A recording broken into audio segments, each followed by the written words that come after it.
Thank you, Madam President. I'm honored to carry HB 49 for the administration today. However, more importantly, I'm honored to carry it for the people of Alaska. However, I see us carrying this as a team. Before I begin on the substance of the bill, I want to recognize this body's work on this issue this year. We prioritized crime, and we have all participated. We knew we had to get it right, and we spent 4 months doing so. I want to recognize the State Affairs Committee and Chair, the Judiciary Chair, the member from District G in front of me, Majority Leader, for their hard work and daily reminders of the crime problem in Alaska. I want to thank leadership and the Finance Co-Chair and the Finance Committee for their work on the bill. I also want to thank the minority for their hard work and participation. We did this together with the people of Alaska in crime meetings during the interim, through 54 hours of committee time, many hours of public testimony, hundreds of hours of office time, and after visiting with law enforcement, the Department of Law, the courts, corrections, and victims in both rural and urban Alaska. Madam President, Alaskans throughout the state no longer feel safe. The bill is about changing that dynamic. It is about placing victims first and ensuring that those that choose to break the law pay the consequence while we work with them to turn their lives to a better path. However, it makes a clear statement. Through this repeal replacement of Senate Bill 49, we're prioritizing public safety, we're protecting Alaskans, we are putting victims and the law-abiding first, and we will remove those from our communities that are a threat to safety and security. So do we have a crime issue? Let me share a few statistics, Madam President. From the latest FBI data, Anchorage is next to the highest on the list of high property crime rates at 54.41 per 100,000 population, or roughly 4 times the rate of New York City and 2 times the rate of LA. For violent crime, murder, rape, robbery, and aggravated assault, Alaska is #1 in the U.S. at 829 per 100,000, more than 7 times the lowest state of Maine, and more than twice the national average of 373. Then there's Alaska's dark secret, Madam President, and today we declare a formal war on sexual assault. We dealt with the Schneider loopholes in another bill that was passed this session, but we have so much more to do.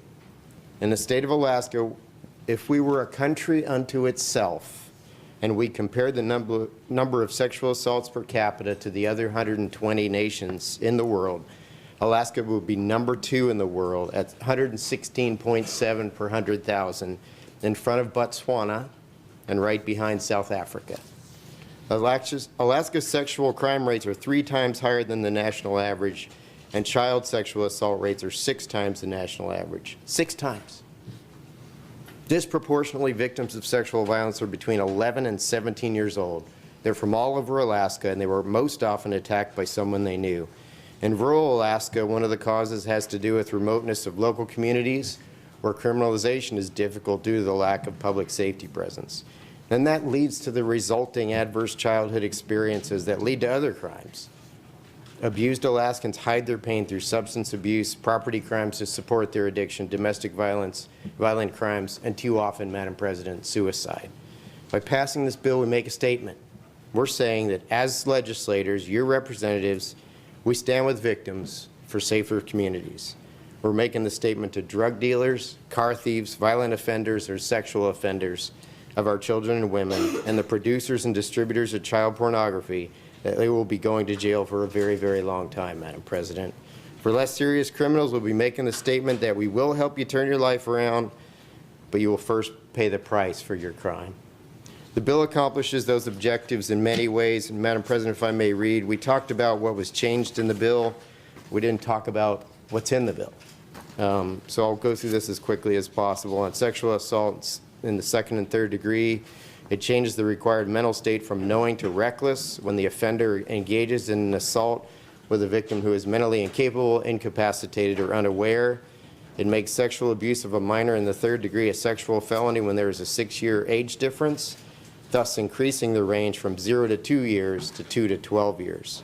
It makes indecent exposure when the offender masturbates a Class C felony and a Class B felony if in the presence of a person under 16 years of age.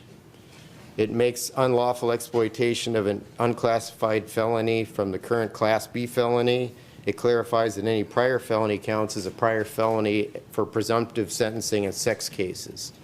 It requires anyone convicted of a registerable sex offense in another state to register in Alaska. Makes indecent viewing or production of a picture of a child and an adult a registered sex offense and sentenced as a sexual felony. It deletes online from the crime of online enticement of a minor, making solicitation of a minor for sex a B felony. It makes repeated sending unwanted images to another person harassment in the second degree. It repeals marriage as a defense to sexual assault, except in cases where there is consent or when the defendant can prove that the victim was lucid during the event. On classification and sentencing, it returns drug possession to an arrestable crime with an A misdemeanor on the first offense with a possible year sentence and a Class C felony on the second. It returns distribution of most dangerous drugs to Class B and Class A felonies from the current C and B levels and removes quantity as an element. It also reenacts the statutes combating methamphetamine manufacturing and distribution. On sentencing, it removes the 30-day presumptive sentence for A misdemeanors and returns the discretion of judges to impose 0 to 365 days. It also increases the sentencing range for B misdemeanors from 0 to 10 days to 0 to 90 days. It creates a generalized terroristic threatening statute to address threats of harm such as school shootings. On felony sentencing, it returns felony sentences to where they were before July of 2016. Madam President, that's right. The sentencing repeals the changes in Senate Bill 91. The bill increases the maximum probation length for sex felonies to 25 years and 10 years for jail other offenses. I'm going to skip a few, Madam President. I'm going to go to what I think are some of the most important items. On probation and parole, it caps sanctions for technical violations and absconding. It reduces earned compliance credits by 2/3 and prohibits credits for serious crimes. It returns to a true recommendation of the probation or parole officer instead of mandated recommendations. It restricts serious crimes for being eligible for discretionary parole. Importantly, the bill returns discretion to the parole board by eliminating a presumption of parole release. It eliminates reduction of sentencing using the good time calculation while on electronic monitoring. It requires the parole board to post its decisions and parole conditions on the internet.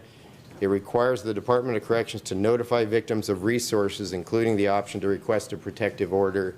And finally, HB 49 requires the Department of Law and the Department of Public Safety to track sex offense cases and report on how those cases are resolved. I just want to note a couple of other things, Madam President. I want to note that we retain 4 critical crime-reducing segments of the other body's version of the bill.